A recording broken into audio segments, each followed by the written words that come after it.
So this event, you went to a Trump event Yes. in St. Louis Yes. just the other day. Yes. Thursday. Private event. Right. It was a private speech. Yeah, it wasn't So, he was talking, a dinner. Yeah, it wasn't a dinner. It was. So did it cost anything to get into No. this? But you had to get an invitation would from imagine. some source. So you're somebody. What do you do? Well, we actually got ours through the National Restaurant Association. So they're one of the biggest lobbying groups that exist. So our invitation came out of D.C. through the NRA So you work with the Restaurant Association? Right. Well, whenever they tried pushing the $15 an hour minimum wage in St. Louis, there was a lot of us that were going to go out of business. And, they were going to do it just in the city of St. Louis, which is a very, very small area. It's 20 square miles. Yeah, 20 square miles. So you could go, a few minutes in either direction and be in the county and not have to pay $15 an hour. If we have a higher minimum wage, it's $7.65 an hour, but they were going to do it in increments, but they wanted to do 15. So we worked to fight that. Of course. I did a lot of opposition research. I mean, why not make it $15,000? Yeah, that's exactly what we as I say, let's go for 30. Yeah, what the hell?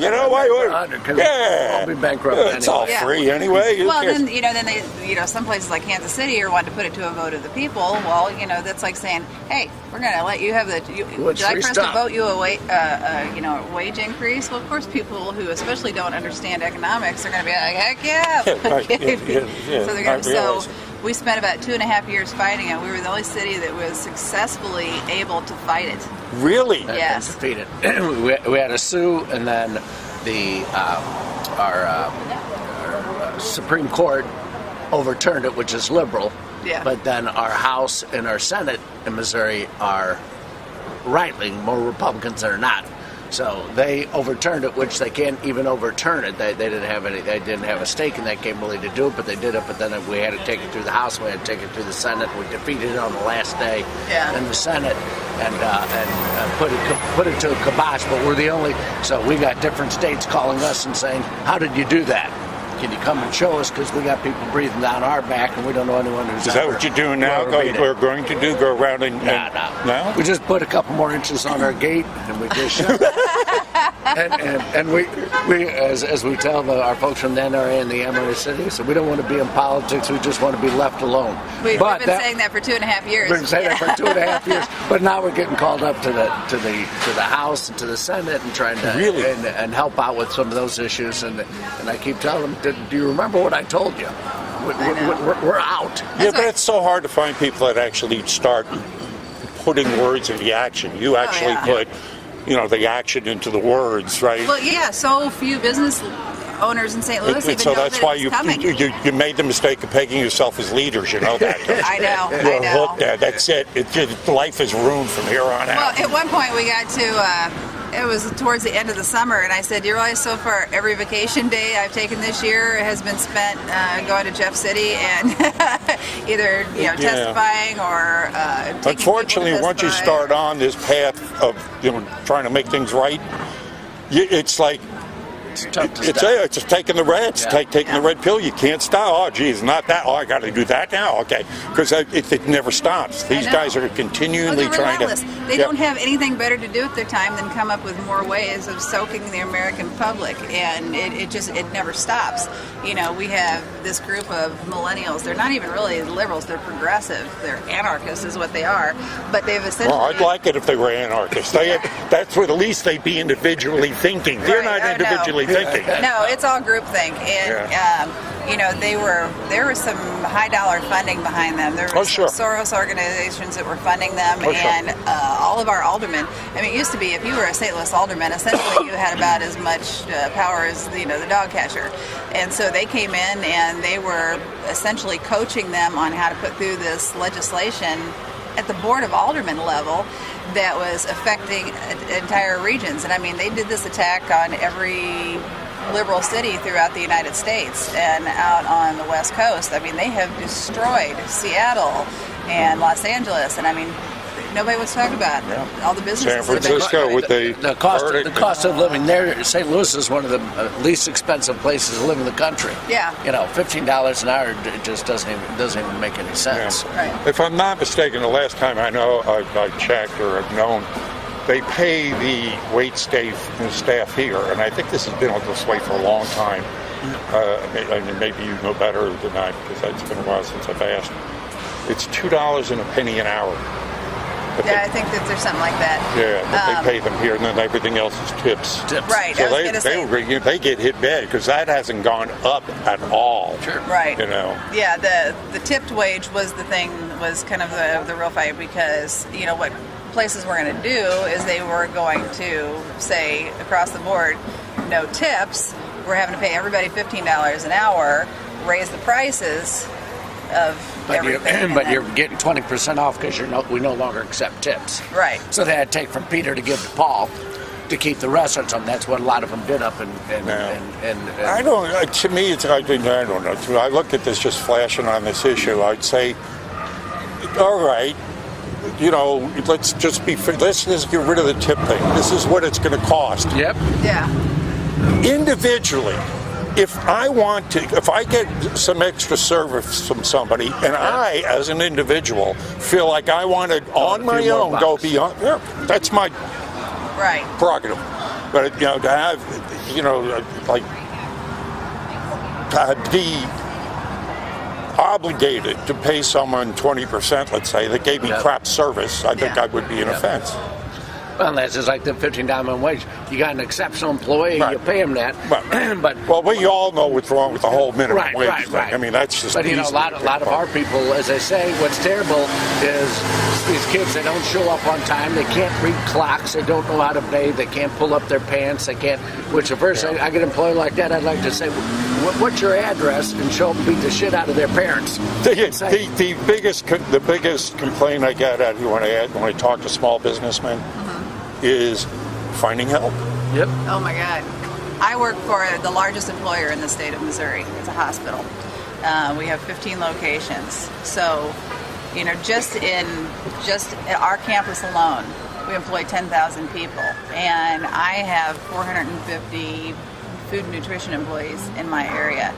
The starting lowest wage we pay is $10.10 an hour. And we can't find people to fill those positions. Because all the kids want to make money on the internet. Yeah. Well, and also to work for us. They are. That's a sad point. If they know what you know what you're doing on the internet, you can make yourself $1,000 a week without even leaving your mom's basement. I know. Yeah. So that all the skilled workers are disappearing. Yeah. And these millennials don't know how to change a tire. I mean, electricity goes out. Where are they going to be? Well, that's what I have a small group of for some reason I was given the responsibility of taking care of the dishwashers, the porters, that take care of all that kind of stuff. That is my group of people that I kind of oversee, even though I do quality for food nutrition. And I mean, they are literally the lowest on the totem pole as far as skills and wages. And I mean, instead of doing my job, I'm the food safety manager for the hospital, and I spend 80% of my time dealing with trivial, trying to make sure that you don't have a heroin dealer washing the dishes for a Mexican illegal immigrant, no less. Yeah. Which is another thing. It perpetuates the cheap labor pool, because I mean, where do you go to get the people that'll do the base jobs that need to be done? You can find them coming from here. It's a vicious circle. So how was the event? Let's go to the event. The event was fantastic. Even just waiting in line with people, it was just a pleasant group of happy, upbeat people. All the events you go to, it's like the energy is absolutely amazing. And I've been listening the last few days to all the things that I don't listen to. I just hear the snippets of it. But everybody's going on. Trump's lost his mind. He's got early stages of dementia. I can tell you right now, I listened to all of his speeches in their entirety. All of them. I don't let anybody feed me the news. And that man is sharp. And he is funny. I wouldn't want to play poker against him. Oh my God, no. Yeah, but I mean, he had a lot of good stuff to say. And, you know, with the whole... I wonder, how different was that private event than, let's say, his public speeches? Was he more candid? Was he more open, more funny? Because he always seems to be himself anyway, but you can tell he's very calculated in what he puts out. He was pretty funny, because I told Mark, I said, you know, you go, and I said it kind of reminded me of going to a rock concert. You go to see your favorite rock musician, and if they don't play your favorite songs, you're going to be so disappointed. So even though it was kind of a short event, a short speech, you know, he was talking about, it was all supposed to be about tax reform, and he said, you know, if we get this tax reform through, it's going to be like rocket fuel to the economy. And then he gets this grin, and he goes, yeah, Rocket Man. Little Rocket Man. I mean, the crowd went wild, because that's what his greatest hits. That's what, you know, people want to hear, because we're tired of the political correctness that stifles creativity, stifles thought, stifles joy, stifles everything. Gee, I know. I don't know anything about that. It looks like mainstream. I know. We didn't even post any pictures on social media, because we knew that we would be attacked. I have a look Twitter. What I'm doing out here in the middle of this liberal cesspool. I know. And I challenge the sons of bitch. I think my biggest fear is losing my job. Yeah, well, that's the I have that luxury. Yeah, I don't know what job. Yeah, this makes it does that shit. You know, at this stage of my life, it's like bigger than that. Oh yeah, when we just had all the riots in St. Louis recently, we had a heroin dealer that was killed by police, and they tried trying the police officer for murder.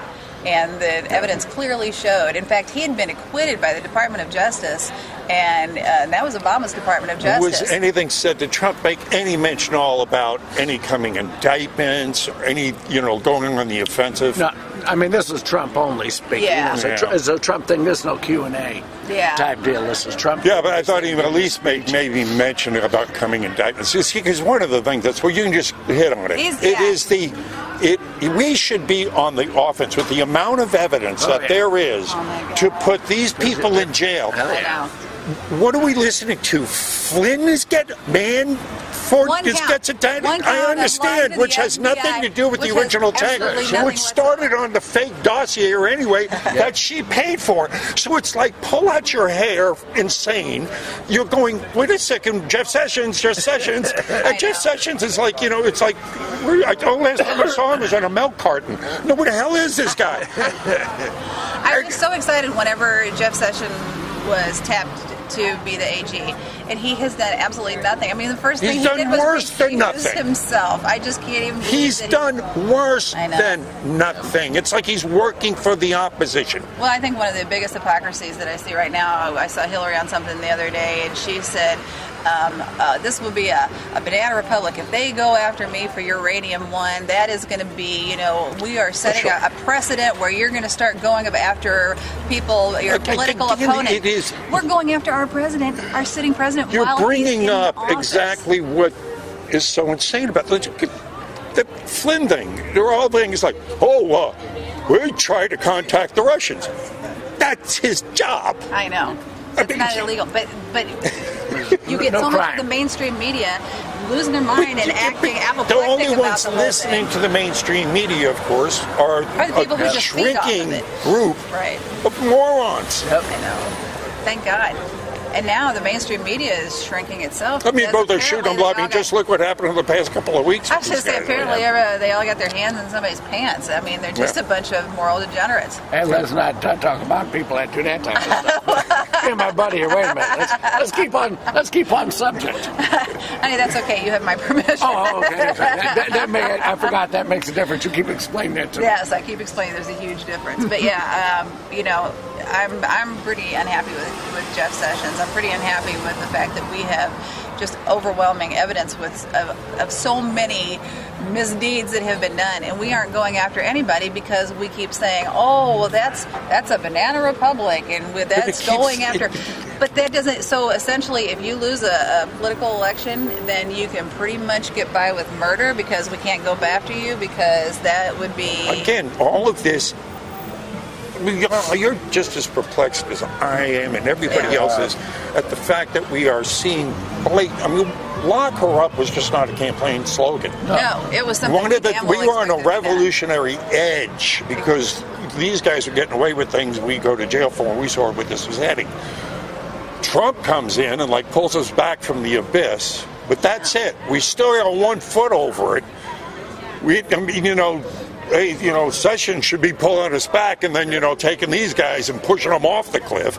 And I just can't get over just with the Flynn thing, where we know, just with the Mueller thing. I mean, look at all the people prosecuting Trump right now, all signed off on the Uranium One deal. I know. Now, how is that not a conflict of interest? How is it that... And no one is calling foul. No one. Well, people are, but nothing's getting done. And I keep on hearing about, and it's always like, oh, this is what really frustrated me when it got me today. Let's get me. William D. Campbell, the guy that's supposed to blow the whistle on the Uranium One deal. Yeah. Where is he? I know. We've seen his attorney. She's been on Hannity's show and different. Yeah, right. Always saying, oh, another day or two. That was like 3 weeks ago. I'm like, I wanted to see someone get his. I want him to be deposed. I want someone to get his testimony before he commits suicide. by one of Hillary's bullets again. Yeah, exactly. Because I feel like this is the key, and he's already been given permission. The fact that he was told that he couldn't say anything about it in the first place, which I think that's just criminal. Again, all these things, blatant, what the? Yeah. What? I know. And so now, I mean, this has been going on for weeks now that this guy has come forward. He's got the attorney. He's been given permission to speak, and nobody on Capitol Hill is calling him in to testify. Well, there are, but nobody's. And even if they testify, even when they do call them in to testify, what happens? So far, nothing. With any luck, this stuff's being kept quiet and it's not being leaked, and there is a prosecution. There is investigations going behind the scene, and maybe Trump says, "Hey, let's get the tax thing done. Let's say that we're true, and now let's go and concentrate on this. Let's not distract from these." I'm just hoping. Well, yeah, I know that's a hope, but here's why I'm going to punch a hole in it. There you go. Sorry. I got a dust ball in my bed that can indict these people now for what's already they've admitted to. It doesn't even need an investigation. It's just came in here, turn around, put your hands against it. That's all it needs. Exactly. So we don't need all this. Oh, we need it. We go on the offensive. Great. What the hell? What is going on? Look at all the montages that they have of Hillary saying talk about all the counts of lying to the FBI. There was nothing classified on that server. There were none of those emails or anything about, and then, they'll put it side by side with Comey saying, yes, there was classified information. Yes, there was 33,000 and he's on her side on it. Yeah, I was going to say, they have all this. It's right out there. It's WikiLeaks documents. Well, like I said, when we came all the way up, and when he was being interviewed after he could come to his conclusion, and everyone knew the words were going to come, and we will indict, and he said, no one would try to indict her. It was just like, no prosecutor in his right mind. You chose the wrong words. You slipped. You meant to say that conclusion was obvious, and we all were there, and we say, here it comes, and you just misspoken. I know. It was kind of one of those things where you're like, wait, what did he just say? That was pretty damn disheartening. But it's been that. I do that every morning, glancing at the news. I go. I know.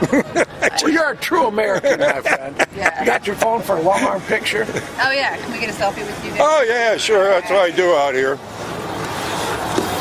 And here's a get out of jail free card from Hillary Clinton for you. Good for any crime in the world. Get in here. Let's see. Photo got it in the right direction. Well, hang on for a minute. I can complete my setup, then we can really do a good job. Oh, okay.